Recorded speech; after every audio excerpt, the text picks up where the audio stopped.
የቢትኮይን ዋጋ በጣም እየወረደ ነው። ከወራት በፊት $126,000 ሲሸጥ የነበረው አንድ ቢትኮይን ዛሬ ላይ ወደ $69,000 እየተሸጠ ይገኛል።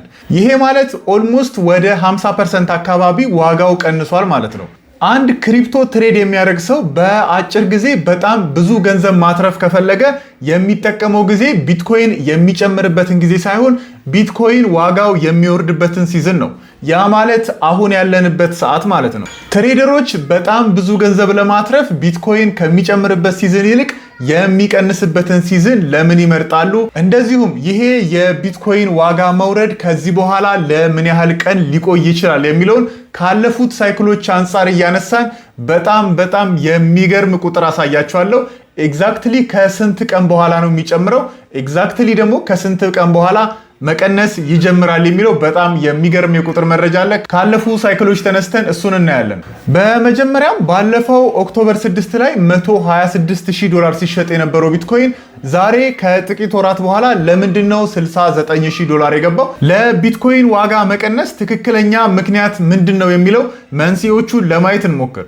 የመጀመሪያው የሚጠቀሰው ምክንያት የጂኦ ፖለቲካል ቴንሽን ነው። ይሄ ማለት በቅርቡ በኢራንና በአሜሪካ መሃል የተፈጠረው ጦርነትን የሚያመላክት ሲሆን ግን ይሄ ጦርነት የቢትኮይን ፕራይስ መውረድ ላይ ተጽዕኖ የሚያሳርፈው ልክ ጦርነቱ ተጀመረ ከተባለበት ቀን ሳይሆን እንደምታውቁት ማርኬት ለእንደዚህ አይነት ነገር በጣም ሴንሲቲቭ ነው። ስለዚህ ገና ጦርነቱ ሳይጀመር እንኳን አሜሪካ የአብርሃም ሊንከን የተባለው የጦር መርከቧን ወደ መካከለኛው ምስራቅ ማስጠጋት ጀመረች ሲባል ኦልሬዲ ማርኬቱ ሪያክት ማድረግ ጀምሮ ነበር። ምክንያቱም ያኔ ብዙ ሰዎች ይሄ ጦርነት መጀመሩ አይቀርም ብለው ከወዲሁ ገና የጥንቃቄ እርምጃ ለመውሰድ ሪስክ የሚሏቸውን አሴቶች እንደ ቢትኮይን ያሉ አሴቶችን መሸጥ መጀመራቸውን ተከትሎ የቢትኮይን ዋጋ ኦልሬዲ የዛኔ መቀነስ ጀምሮ ነበረ። የዚህ የአሜሪካና የኢራን ጦርነት አንዱ ምክንያት ሲሆን ሁለተኛው ደግሞ ትራምፕ በተለያዩ ሀገሮች ላይ የጣለው ታሪፍ ሲሆን በተለይ ደግሞ ቻይና ላይ እስከ 100% ታሪፍ እጥላለሁ ብሎ መግለጫ መስጠቱን ተከትሎ ማርኬቱ በጣም ሪያክት አድርጎ ነበር። በተለይ ትራምፕ ቻይና ላይ ከዚህ ከሬር እርዝ ጋር በተገናኘ ቻይና ላይ እስከ 100% ታሪፍ እጥላለሁ ብሎ መግለጫ ባወጣ በዛ ቀን ውስጥ ብቻ ቢትኮይን ታይቶ የማይታወቅ የዋጋ መውረድ አጋጥሞት ነበረ። ያኔ የተፈጠረው የዋጋ መውረድ በጣም ከፍተኛ ነው። በዕለቱ ቲክቶክ ላይ የሰራሁትን ቪዲዮ ልጋብዛችሁ። ቢትኮይን በታሪኩ እንደ ትናንትና ማታ ዋጋ ወርዶ አያውቅም። በአንድ ሌሊት ብቻ ነው ከ123,000 101,000 የገባው። በአንድ ሌሊት $22,000 ነው የቀነሰው። በሶስተኝነት ደግሞ እንደ ምክንያት የሚጠቀሰው ዲሊቨሬጂንግ እና ሊኩዊዴሽን ካስኬድ ነው። ቅድም እንዳያችሁት ባለፈው ትራምፕ ቻይና ላይ 100% ጥላለሁ ብሎ እንደዛ ሻርፕ የሆነ ድሮፕ ሲያሳይ ይሄ በዜናው ብቻ የመጣ ሳይሆን ኦልሬዲ ዋጋው ባንዴ በጣም ሲወርድ የሊኩዊዴሽን ካስኬድ ይከሰታል። ብዙዎች ፊውቸር ላይ ፖዚሽን ከፍተው ከዛ ስቶፕ ሉስ ሲነካባቸው ወይንም ስቶፕ ሉስ ካላስቀምጡ ሊኩዊዴሽን ሲሆኑ ሊኩዊዴት ሆኑ ማለት ደግሞ ሳይወዱ በግዳቸው እንዲሸጡ ይደረጋል ማለት ነው። ስለዚህ ልክ እነሱ ሊኩዊዴት በሆኑና በአንዴ በጣም ብዙ ሰዎች ሊኩዊዴት ከሆኑ ይሄ ሊኩዊዴሽን በራሱ ሳይወድ በግዳቸው እንዲሸጡ ስለሚደረጉ ይሄ ተጨማሪ የሴሊንግ ፕሬሸር ይፈጥርና በጣም ወደታች በአንዴ የቢትኮይን ዋጋ እንዲወርድ ሊያደርገው ይችላል። የተፈጠረውም ይሄ ነው። ስለዚህ ሶስተኛው ምክንያት ይሄ የዲሊቨሬጂንግ እና የሊኩዊዴሽን ካስኬድ ነው ማለት ነው። እንደዚሁም ለቢትኮይን ዋጋ መውረድ በአራተኝነት የሚጠቀሰው የኢንስቲቱሽናል አውትፍሎ ወይንም እነዚህ ኢቲኤፍ ኢሹ የሚያደርጉ ካምፓኒዎች ከኢቲኤፍ ላይ ቢትኮይናቸውን መሸጣቸው ወይንም አውትፍሎ መብዛቱ ነው። ይህንንም ለማሳየት በአጠቃላይ በኦክቶበር ላይ በእነዚህ በኢቲኤፎች የተያዘው ቢትኮይን ብዛት በዶላር ወደ $170 ቢሊዮን ነበረ። ግን በቀጣይ ወር በኦክቶበር ላይ ይሄ ከ170 ቢሊዮን ቀንሶ ወደ $90 ቢሊዮን ነው የደረሰው። ይሄ ማለት ኦልሞስት ከ80 ቢሊዮን በላይ ሽጠዋል ወይንም አውትፍሎ ነበረ ማለት ኦልሞስት 50% የሚሆነውን ሽጠዋል። ይሄ ደግሞ ወደ ገበያው ሄዶ የሴሊንግ ፕሬሸር ይፈጥራል። እንደዚሁ የቢትኮይን ፕራይስ የበለጠ እንዲወርድ ምክንያት ሊሆን ይችላል ማለት ነው። በአምስተኛነት እንደ ምክንያት የሚጠቀሰው የሞኔታሪ ፖሊሲ ሲሆን እንደዚሁ የፌድ አዲስ ቼርማን ሊሆን ይችላል ተብሎ የሚጠበቀው ካቪን ዋርሺል የፌድ ሬት መጨመር አለበት ብሎ የሚያምን ስለሆነ ምናልባት እሱ ወደ ስልጣን መጥቶ በኋላ የፌድ ሬት ሊጨምር ይችላል የሚለውን እሳቤ ከግምት በማስገባት የፌድ ሬት ከጨመረ ደግሞ በተቃራኒው የቢትኮይን እና የሌሎች ዋጋዎች መቀነስ እንደዚሁ ደግሞ የዶላር መጠንከርን የሚያስከትል ስለሆነ በዚህ ምክንያት የቢትኮይን መቀነስ ላይ የራሱ አስተዋጽኦ አለው ማለት ነው። የፌድ ሬት እና የቢትኮይን ዋጋ መጨመርና መቀነስ ምን አገናኘው ለሚለው ሰፋ ያለ ቪዲዮ ሰርቼላችኋለሁ። እሱን ሊንኩን ዲስክሪፕሽን ስር ያስቀምጥላችኋለሁ። እሱን ገብታችሁ ቼክ ማድረግ ትችላላችሁ። ሌላው ስድስተኛውና የመጨረሻው ደግሞ የማይኒንግ ፕሮጀክቶች ናቸው። ማይን የሚያደርጉ ካምፓኒዎች እንደምታውቁት ቢትኮይን ነው ማይን የሚያደርጉት እና በአሁን ሰዓት በአቬሬጅ አንድ ቢትኮይን ማይን ለማድረግ ወደ $85 አካባቢ ኮስት ያስደርጋል። የኤሌክትሪክ ኮስት አለ፣ የማይኒንግ ማሽኖቹን መግዛ እንዲሁም የተለያዩ ኦፕሬሽናል ኮስቶችን ጨምሮ አንድ ቢትኮይን ማይን ለማድረግ በአቬሬጅ እስከ $85,000 ያስወጣል። እና አሁን ያ ማይን ያደረጉት አንድ ቢትኮይን ደግሞ እየተሸጠ ያለው 69,070 አካባቢ ነው። ስለዚህ እነዚህ ማይን የሚያደርጉ ፕሮጀክቶች ኦልሬዲ ኪሳራ ላይ ናቸው ማለት ነው። ሶ ይሄ የቢትኮይን ዋጋ ከነሱ ከማይን ከሚያደርጉበት ኮስት በታች ሆኖ $85,000 ማይን ለማድረግ እያወጡ የቢትኮይን ዋጋ ግን ከ85 በታች አሁን ባለበት 70,000 ላይ ሆኖ ትንሽ የሚቆይ ከሆነ እነዚህ ሰዎች ኦፕሬሽናል ኮስታቸውን ከቨር ለማድረግ ያላቸውን ቢትኮይን ወደ መሸጥ ይገባሉ ማለት ነው።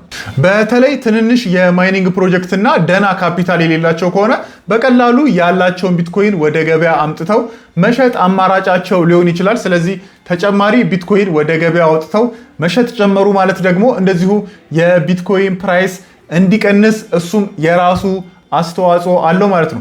ሶ በጥቅሉ ለቢትኮይን መቀነስ እንደ ዋነኛ ምክንያት የሚቆጠሩት እነዚህ አሁን ያነሷቸው 6 ምክንያቶች ናቸው። እሺ አሁን ደግሞ ታዲያ ለምንድን ነው ትሬደሮች ቢትኮይን ከሚጨምርበት ሲዝን ይልቅ በሚቀንስበት ሲዝን ጊዜ ጥሩ ገንዘብ በአጭር ጊዜ ያተርፋሉ የተባለው? ለምንድን ነው? እንዴትስ ነው የሚያተርፉት የሚለውን እንዴ ይህንን ከማየታችን በፊት ግን መጀመሪያ ትሬድ በሚያደርጉ ሰዎች ውስጥ 2 አይነት ኢሞሽን አለ። የመጀመሪያው ኢሞሽን ግሪዲ የምንለው ኢሞሽን ሲሆን ሁለተኛው ደግሞ ፊር ነው። ግሪዲ የምንለው አንድ ትሬደር ወይንም አንድ ሰው ቢትኮይን ሊጨምር ይችላል ብሎ ሲያስብ ሮጦ ሄዶ ቢትኮይን እንዲገዛ የሚያደርገው ስሜት ወይንም ይሄ የግሪዲ ስሜት እንለዋለን። ሁለተኛው ኢሞሽን ደግሞ ፊር ነው። ይሄ ፊር ማለት ደግሞ ምን አይነት ኢሞሽን ነው? ኦልሬዲ ቢትኮይን ያላቸው ሰዎች የሆነ ዜና ሰምተው ሊሆን ይችላል ኦር በሆነ ሚስ በቃ ቢትኮይን ከዚህ በኋላ እየቀነሰ ነው የሚሄደው የሚል አይነት ስሜት ሲሰማቸው ምንድነው የሚያደርጉት? በቃ ቢትኮይን የሚቀንስ ከሆነማ ሮጬ አሁን ያለኝን ቢትኮይን ልሽጥ ብለው ይህንን የያዙትን ቢትኮይን የሚያሸጣቸው ስሜት ደግሞ ፊር ወይንም የፍራቻ ስሜት ይባላል። ታዲያ ትልቁ ቁልፍ ነገር ያለው እዚህ ጋር ነው። ከግሪዲ ወይንም ሰዎች ጓግተው ሮጠው ቢትኮይን እንዲገዙ ከሚያደርጋቸው ስሜትና ቢትኮይን የያዙ ሰዎች ደግሞ በፊር አማካኝነት በጣም ፈርተው ሮጠው የያዙትን ቢትኮይን እንዲሸጡ ከሚያደርጋቸው ስሜት የትኛው ስሜት ነው ጠንካራ? የግሪዲ ኢሞሽን ነው ወይንስ የፊር ኢሞሽን ነው ጠንካራ የሚለው ሁሉንም ነገር ይመልስልናል። እስቲ እናንተ ቪዲዮውን እዚህ ጋር ፖዝ አድርጉትና የግሪዲ ኢሞሽን ነው ወይንስ የፊር ኢሞሽን ነው ጠንካራ? ግሪዲ ላይ ሆነው በጣም እንዲገዙ የሚገፋፋቸው ስሜት ነው ወይንስ ፊር ላይ ሲሆኑ የያዙትን ለመሸጥ የሚገፋፋቸው ስሜት የትኛው ነው ጠንካራ ስሜት የሚለውን ኮሜንት ላይ አስቀምጡልኝ። እሺ መልሱ ከግሪድ እና ከፊር ኢሞሽን በጣም ጠንካራው ኢሞሽን የፊር ወይንም የፍርሃት ኢሞሽን ነው። ሰዎች ዋጋ ሊጨምር ይችላል ብለው ሄደው ከሚገዙበት ስሜት በላይ ዋጋው ሊቀንስ ይችላል ብለው የያዙትን የሚሸጡበት ስሜት በጣም ጠንካራ ነው። ለዚህም ነው የቢትኮይንን ዋጋ በተለያዩ ሳይክሎች ውስጥ ሄዳችሁ ብታዩት ከቡል ረን ይልቅ የቢር ማርኬት ሲዝን በጣም አጭር ነው። ለምሳሌ ቢትኮይን በጣም ከትንሽ ፕራይስ ተነስቶ አዲስ ኦልታይም ሃይ እስኪደርስ ያለው ጊዜ በጣም ረጅም ነው። እንደዚሁ ደግሞ ከሳይክሉ ኦልታይም ላይ ተነስቶ በጣም ወደ ሳይክሉ ሎ ፖይንት እስኪደርስ ድረስ ያለው ጊዜ ደግሞ በጣም አጭር ነው። ይህንን በቀጣይ ቢትኮይን ከምን ያህል ቀን በኋላ ሊጨምር ይችላል የሚለውን ስናይ እዛ ጋር በደንብ በግልጽ እናየዋለን። እሺ የሆነ ሆኖ አሁን የቢትኮይን ፕራይስ በጣም እየወረደ ነው። ታዲያ ወሳኙ ጥያቄ ይሄ የቢትኮይን ዋጋ መቀነስ ከዚህ በኋላ ለምን ያህል ቀን ይቀጥላል? ከስንት ቀን በኋላስ ቢትኮይን ተመልሶ ሊጨምር ይችላል የሚለውን እንይ። ይህንን ለማየት ያለፉ የቢትኮይን ሳይክሎችን ቤዝ አድርገን በየሳይክሎቹ ከወረደበት እስኪጨምር ከጨመረበት እስኪወርድ ምን ያህል ቀን ነው የፈጀበት የሚለውን እናያለን። ይህንን የቢትኮይን ሳይክል የተከፋፈለው በቢትኮይን ሃቪንግ ተመስርቶ ነው። እስካሁን ቢትኮይን 4 ሃቪንጎች አሉት። ወደ 4 ሳይክል ሊኖረን ይችላል ማለት ነው። የመጀመሪያው ቢትኮይን የተዋወቀበትን የመጀመሪያውን ሳይክል ስተን ከሁለተኛው ሃቪንግ ወይንም ከሁለተኛው ሳይክል ጀምረን እንይ። ከሁለተኛው ሃቪንግ ወይንም ከሁለተኛው ሳይክል ላይ ተነስተን ስናይ የቢትኮይን ቡልረን ወይንም ከሳይክሉ ዝቅተኛ ፕራይስ ተነስቶ አዲስ ኦል ታይም ሃይ እስኪያስመዘግብ ያለበት ጊዜ ያ ማለት ከጃንዋሪ 2015 ያኔ በጣም ዝቅተኛ ፕራይስ የደረሰበት ነው። ከዛ ዲሴምበር 2017 ደግሞ አዲስ ኦል ታይም ሃይ የሳይክሉን አዲስ ኦል ታይም ሃይ ያስመዘገበበት ጊዜ ነው። ታዲያ በእነዚህ መሃል ምን ያህል ቀን አለ? ከጃንዋሪ 2015 እስከ ዲሴምበር 2017 ይሄ የቡል ረን ማርኬት ምን ያህል ጊዜ ፈጅቷል ብለን ብናይ 1068 ቀን የፈጀው። ይሄንን አስተውሉ።